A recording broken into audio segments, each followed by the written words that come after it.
Hello, hello, and welcome to another episode of For the Love of Sports. My name is Michael Rasile, and this is a show where I get to talk about sports, I get to talk about business, and I get to talk about everything in between. My incredible guest today is Jason Fox. He's the founder and CEO of EarBuds.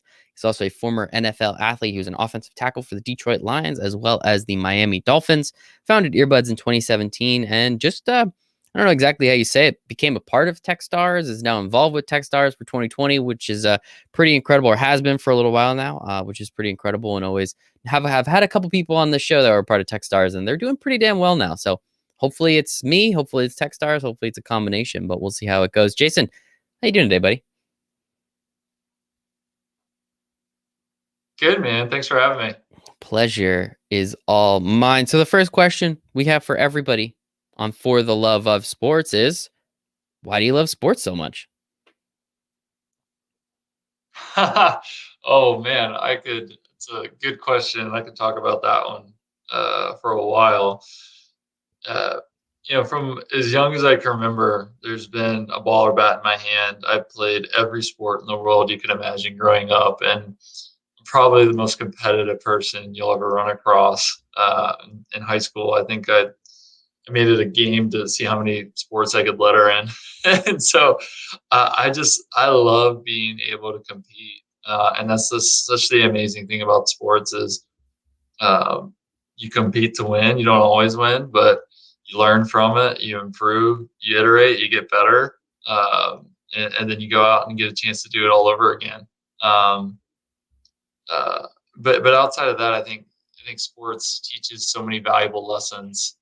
Um, how to work well, within a team, how to lead, how to follow, how to work with a bunch of people with different backgrounds than you do, how to overcome adversity is a big one, and a bunch of real world life lessons that can be applied. And it's just a special place, like the locker room, and competing, especially in the ultimate team sport like football, competing uh, with your brothers. And there's no quite feeling like that, leaving it all out there on the line, and especially sharing a victory in the locker room after you did. So it's just an amazing thing. Sports uh, has created so much good for the world. And it's able to unite cities and towns and states into rooting for their team. And it's I don't know, that's several of the reasons why I love sports. But yeah, it's and sports has done so much for me and opened so many doors. So I'm just super thankful to play as long as I did. I love it, man. Yeah, I think, obviously sports teaches people a lot, right? Like, as you said, discipline and hard work and working with others, learning to lead, learning to follow. I think a lot of that, you really don't learn that in too many other places than sports, right? Especially as a kid, where are you going to learn how to lead and follow and do all these things unless you're in like an interesting kind of class situation or a school. You're not doing that every single day as if you were playing sports. And so the next question I have specifically for you and some other people, but I'm going to use you right now. Jason, I have to know, is the U back? Oh man, I get that question all the time. It's not. You don't have to answer it. I know it's not. It's not No, a big deal. It's not a big it's deal. I'm just busting balls. yeah. I wish. When I committed to the University of Miami, they were ranked third in the country. And then I must have brought the program down because ever since I got there, they haven't been the same. But yeah, it's recently last year they won a few games, but I'm hoping they get back to top five or going back to national championships here soon. I hope so, man. I mean, I'm not a Miami fan. I just kind of like dogging on people, just because it's fun, right? I used to be a Penn State fan, not so much anymore. I don't know if you heard some stuff happened not too long Yeah, ago, but yeah. so I pretty much just agnostically love college football and love everything about it. So no real rooting interest. I ask people from Texas that question all the time too. So don't worry, you're not being singled out. But no, man, I think it's really impressive. I mean, going to college at Miami, the U, so much pageantry and everything around it. I agree with you. Hopefully they do get better, because that's a fun, when Miami's, it's like baseball and the Yankees. Like, baseball's better and the Yankees are good, right? You either have someone to root for or against. The same thing with Miami. People either love them or hate them. Hopefully they just kick the crap out of Notre Dame a couple more times, and I think we'll be good to Yeah. go there. But on to you a little bit more. So you go to Miami, offensive tackle, spend some time there. You actually went to the NFL as well, as we said before, offensive tackle for the Detroit Lions for about 4 years and the Miami Dolphins for a couple. We offensive line is a thankless position, right? People only know your name if you're like one of the best or if you do something wrong. That whole middle ground of just guys that are good, unless you're known on your team and your fan base, you're not really getting any of that love. What was it like playing in the NFL for 6 years? It's not like you had a cup of coffee. You were there for a pretty long time. What was that like? And, what did you learn about yourself along the way? Again, 6 years is a significant amount of time. Yeah, thanks. It was a dream come true. I want to start with that. When I was 6 years old, I told my dad I was going to play in the NFL, and I'm not sure if he believed me at the time, It worked. but that was my first ever goal that I can remember. I was somewhere either in the mediocre side or the ones that everybody hated for getting holding calls, but yeah, I just kind of took the approach to grind it out and last as long as I could. I had uh, several injuries that I battled through. I never really got hurt until I got to the pros, but it felt like every year just more and more injuries started piling up. It's a very violent game, and your body starts to stop being 20 forever. So you start feeling injuries, and it starts taking longer to recover. But it was an amazing experience. I played with some amazing guys. I played with Calvin for 4 years, and he was just inducted to the Hall of Fame. So that was a pretty cool experience. And I played with some amazing teammates and learned a lot for some amazing coaches. And it was just an amazing experience. I'm sure it was incredible. And again, you probably learned a lot along the way, right? The whole draft process, playing, getting cut, getting traded, getting moved, going to another team. If you could encompass that in just a couple minutes, you talked about injuries a little bit, which sucks. Like it's just something that, it's really kind of out of your control if you were doing everything you were supposed to. What were the ancillary things like? What was it like, again, that draft process? What was it like going from the Lions to the Dolphins? Just some of those weird things that, people you don't really talk about that too much unless it's, one of these star quarterbacks like Matt Stafford. Now everyone's talking about it, but no one really talks about, those lesser known players going from team to team and kind of being shuffled around a little bit. Yeah, happy to talk about that, and just stop me if I start going too long. No, please. And speaking of Stafford, I'm pumped for him because I also played with him for 4 years, and obviously I know he loves Detroit, but this is a new opportunity for him. So I hope he has the best of luck in LA. But yeah, I told you I didn't get hurt in college until my very last ever game. I blew out my knee. So pro tip to any college athletes that want to get drafted, don't do that. Because Write that down, kids. I was, a lot of the mock drafts had me going in the top couple of rounds and blowing out a knee. I didn't participate at the combine. I just went to interview. At pro day, my agent told me just to jog the 40 and just show them that it's healing. And I sprinted it just at the competitive thing coming back again. It was really the first time I ran on it since I blew out my knee, and it proved itself true because I tore my hamstring. I didn't even finish the 40-yard dash. I had like 20 yards in, my hamstring popped on the same knee, and my agent told me you went from being a, first or second rounder to maybe undrafted. And so that was, I don't think I got 1 week of sleep that night. It was a long process, but thankfully, I was blessed to get drafted in the 4th round by the Lions.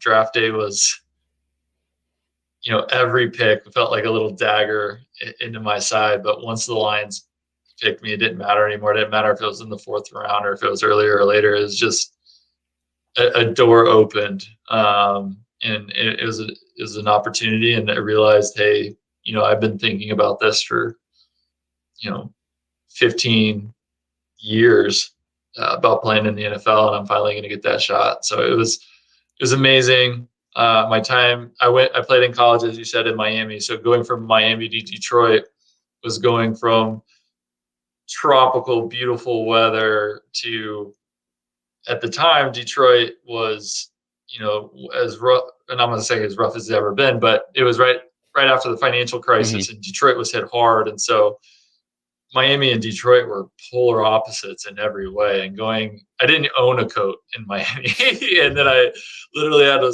wear one 9 out of, you know 12 months in the year in Detroit. And so it was a different experience, but nonetheless, it was an amazing team, great group of guys, great group of coaches, had a lot of fun. And then when my time was up there, played 4 years, and then I was a free agent. I went back to Miami and played a couple more. And uh, again, it was an amazing experience. I did learn the business side of sports. It's every level up you go from high school, you kind of there's more business and politics involved. But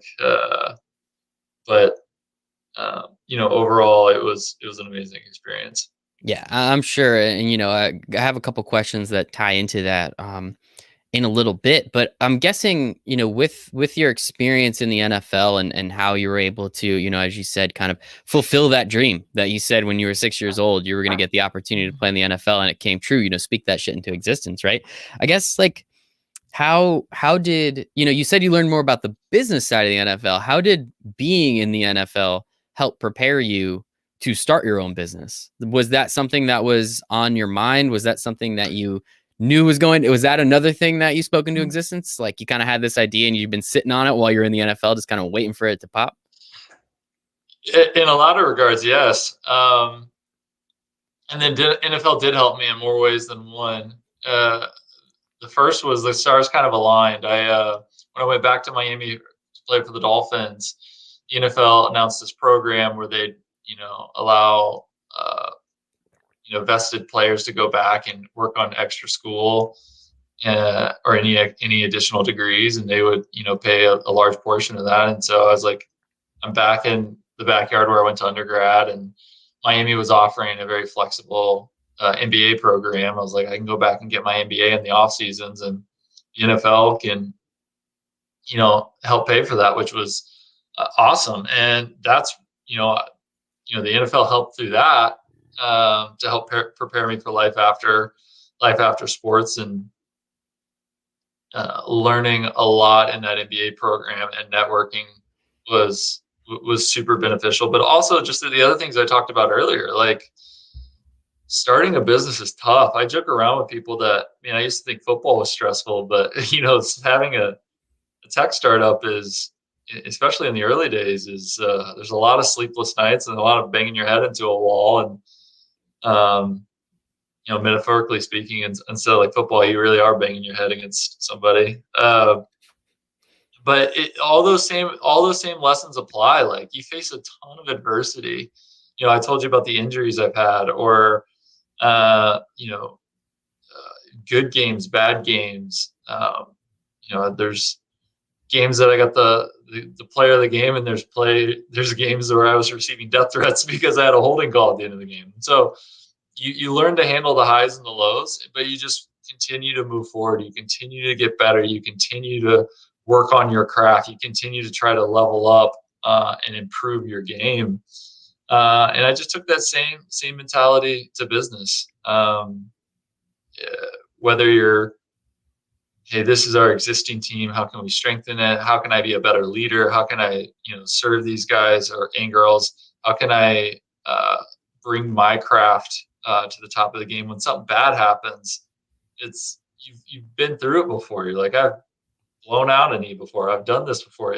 You realize things do get better, and you can keep that same mindset without losing your cool, so to speak. So uh, there's a lot of ways, and I give credit to that. And then lastly, I'll say one of the biggest things I give credit for the NFL for was the idea and the inspiration behind EarBuds. Is my second year, I was watching Cam Newton warm up. It was his rookie year. He just got drafted number 1 overall, and I was 5 feet away from him while he was warming up, and he just had his headphones on, jamming and dancing and getting into a rhythm before the game. And I was curious what he was listening to, but I thought more than that, I bet everybody in the stadium right now, everybody watching at home, he's an individual with millions of social media followers. How many people would want to be in his headphones with him or hear what he had to say?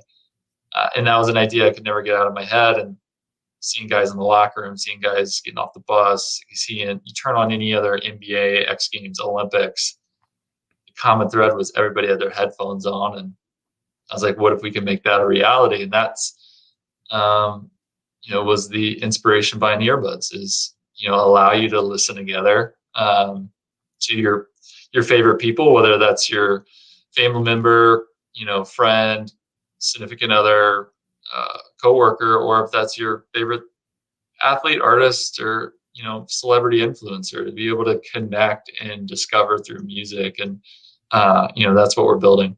I think it's like one of those ideas when you hear it, it's like, duh, like why has nobody done that yet? And then you kind of say it, and it's like, well, that sounds awesome, right? Like, how cool would it be to be inside Cam Newton's headphones, watching him warm up on the field, right? And then we'll take it a step further. I'm sure you guys are working on it, the VR experience, right? You can be in their headphones and in their eyes. That'll be fun, right? But we don't have to get too far ahead of ourselves there. I think it's that cool opportunity, watching the X Games, as you said, and the Olympics. Some of these snowboarders and skiers, I'm sure they're listening to music on the way down the mountain. How sweet would it be to hear what they're rocking to while they're, pumping backflips and shit? Like, that just sounds like such a fun idea. And then you go to the other end of the spectrum, that weird dude in the office, Gary, who, he's driving into work. It turns out Gary's listening to Wu-Tang Clan on the way in. Then he comes in, doesn't talk to anybody. So, it's like the two ends of the spectrum, I think, would be pretty cool to be able to take advantage of it. And I guess, like, what is then the process like of, thinking about this idea? Because everybody has $1 million idea. It's then the actual trying to execute it part. When did you say, like, after the NFL was over, like, I don't want to go get a finance job or sell medical devices like everybody else that comes out of the NFL. I want to start my own business, and this is what I think will be the best thing for me. Yeah. And just to kind of touch base, or kind of close the loop on that. I thought of it watching NFL quarterbacks and snowboarders during the X Games, and now Patrick Mahomes has been live on our platform before every game, including the 2 Super Bowls, which is pretty cool to see it kind of close the whole loop. And even X Game and snowboarders, we've had 10 or 12 professional snowboarders, including Mark McMorris and Danny Davis, as they're winning gold medals in the Burton Open and X Games. So it's really cool to see it in life and in action, and seeing people all around the world tuning in to listen along, which is pretty exciting moment. Cool. That is awesome, man.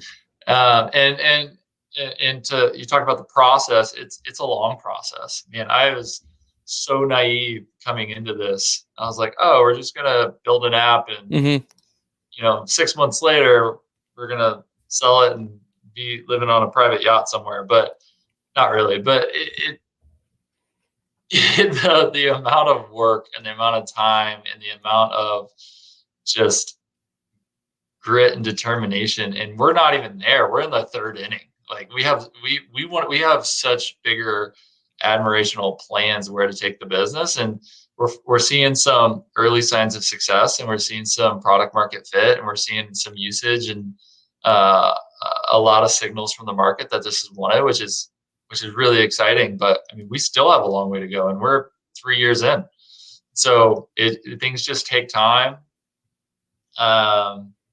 At first we were trying to get the streaming services on board. We were able to convince Spotify first, and then later Apple Music, and then most recently we signed up Pandora and Amazon Music as well, which is exciting for us because we're their first private API partners for both of those companies. And then getting the music industry on board. And how do we do that? From the content owners, the artists, like, show them how this is beneficial, and that we're a value add to them, and we're not competing with anybody. And then lastly, probably where the hardest part is providing an amazing user experience. That's a pivotal part of every person's day. And, how we fit all those puzzle pieces together is we're starting to, the puzzle is starting to come together. So like I said, it's an exciting time, and we're excited for the future. Maybe you can start seeing that yacht pretty soon. I'm crossing my fingers for you, man. I think that would be pretty awesome. And again, I just think it's such a fun idea, right? Like how how music other artists, right, can jump on this. Obviously, athletes. I mean, we've seen, other companies start kind of like those athlete curated playlists, but that's not the same thing, right? That's just some dude being like, here are my 10 favorite songs right now, or her or some lady, Or athlete their or manager. yeah, exactly. Or it's, who do I have a relationship with? Or who does my agent works with this guy. Let's get him some, that kind of thing. Because the music industry is really interesting, especially with like TikTok and all that shit that's going on there. We don't need to get too deep into that, but it's just really, I mean, that's not, how legit is it, right? Like how I heard this song 3 times, but hearing Patrick Mahomes, literally what he is listening to while he is warming up for the Super Bowl, that is another level experience. Like that is to the max. That's not just 10 songs he picked out just for fun one day, or as you said, his manager picked out. This is some, in depth, like that is as close as you're going to get. Cause many people hold music in the absolute highest regard, and especially getting ready for the biggest game in the entire world at once. Doesn't get any higher than that, right? Right. And uh, you touched on so many great points of why this is challenging, and what some other brands and companies have done is just posting music. But we're really different in three major ways. And the first one is, but actually, before I say that, I think what you were saying and our number one core value is authenticity.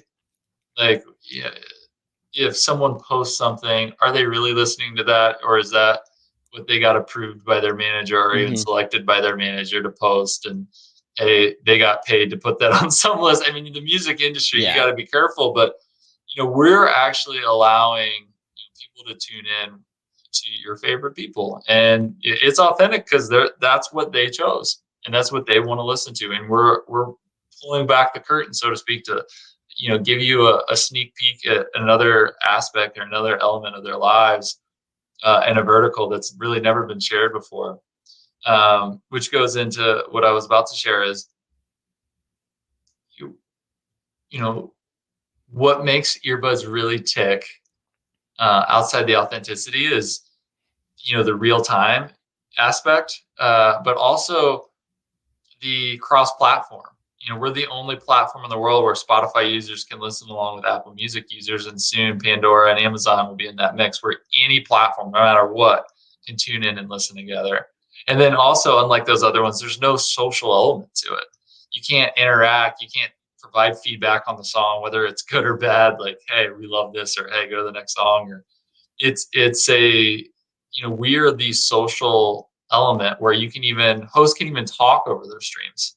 Whether if Patrick wants to come and say like, hey guys, appreciate you warming up with me, or if it's an artist and be like, hey, I wrote this song because of X, Y, and Z. It's just another intimate layer, that none of by just posting a static playlist accomplishes. And so that's really the biggest opportunity, and that's what we're trying to get across with uh, the intimate, uh, authenticity piece that we're trying to provide.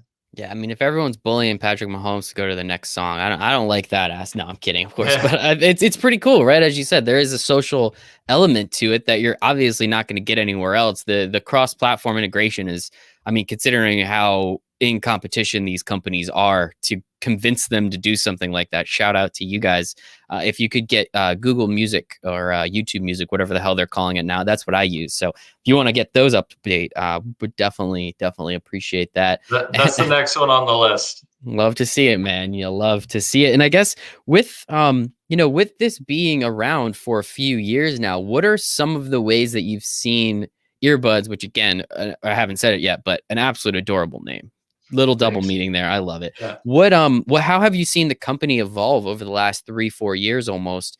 And as you said, you have so many, you're only in the third inning now. I'm sure when you got to the second inning, you're like, shit, we're so close. And then you realize, like, wait, there's all these other things now we can start to do with it, which peeled back the onion a little bit more. So, how have you seen the evolution, and how have you seen the opportunities come alive over the last 3-4 years? Oh man, you're spot on, by the way, and great question. Thanks. Uh, you know, I tried to prepare myself. I really did. I went got my MBA to learn about this, networked, thought I did all the right steps. As you can see behind me, I read, so many, all those books up top are basically how to launch tech startups, and the do's and don'ts. And I read, I think, all of them, but you still don't learn it until you go through it, Hmm. right? You don't learn the challenges of managing a team, or when something terrible happens. And we've had, oh no moments so far where, one of our partners totally changed the way their backends work. So that changes the way we have to work and we have to iterate. Or, something big that was supposed to happen falls through, and uh, it, there's just so much you didn't know. I had such a hard time raising money, or even more than that, even asking for money.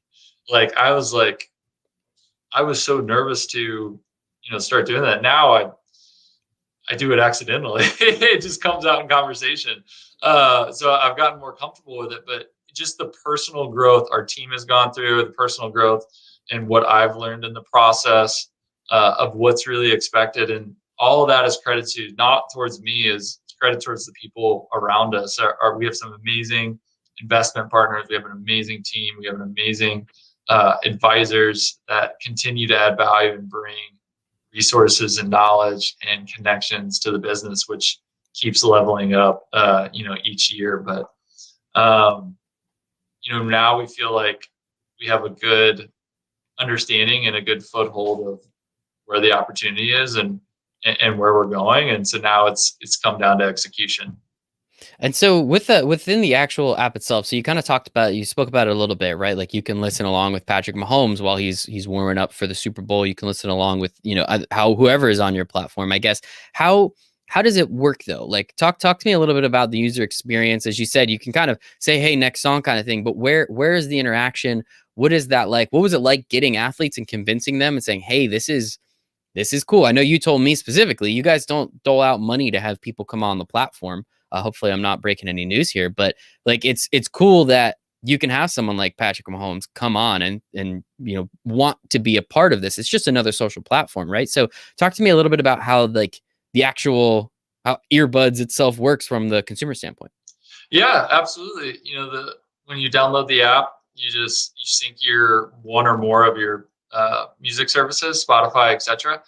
And then you create a profile, and then you can start browsing. And we can people search for music in so many different ways. In our app, a lot of people search by curator basis. They want to search by athlete, or they want to search by artist.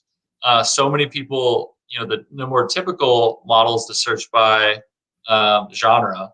So we made a sorting and filtering where you can discover the music you want. And we've, been always iterating on recommendation engines around, like, oh, you like so and so, you probably also like this other person's music. Or hey, if you came in for Baker, check out Gronkowski, or whatever it may be. And really just try to. Wait, I'm sorry. I don't mean to cut you off. We could have been listening to what Gronk was listening to while he was on that boat parade the other day? Did I miss that?